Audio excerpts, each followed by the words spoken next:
ડભોઈમાં 90માં ઉર્સની ભવ્યતાથી ઉજવણી કરવામાં આવી હતી, જે નિમિત્તે યોજાયેલ સંદલ શરીફમાં મોટી સંખ્યામાં જનમેદની ઉમટી પડી હતી. ઐતિહાસિક નગરી ડભોઈ ખાતે પરમ પૂજ્ય હઝરત પીર સૈયદ અમીર અલી દાદા બાબા સાહેબનો 90મો વાર્ષિક ઉર્સ મુબારક અત્યંત હર્ષોલ્લાસ અને ભક્તિભાવપૂર્વક ઉજવવામાં આવ્યો હતો.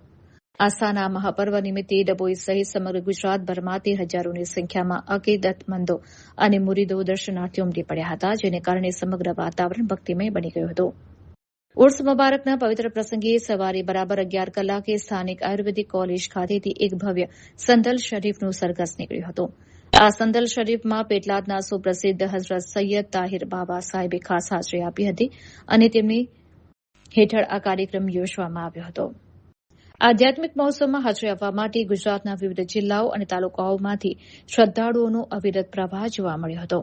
મુખ્યત્વે ડભોઈ, બોડેલી, પાવીજેતપુર, વડોદરા, વાઘોડિયા, હાલોલ તેમજ તેજગઢ અને સાતલી, અમદાવાદ, પેટલાદ તેમજ ભરૂચ જેવા અનેક વિસ્તારોમાંથી ખૂબ મોટી સંખ્યામાં લોકો અહીં ઉમટી પડ્યા હતા. ઉર્સના સફળ આયોજન માટે સ્થાનિક કમિટી અને સ્વયંસેવકો દ્વારા ઝીણવટભરી વ્યવસ્થા કરવામાં આવી હતી.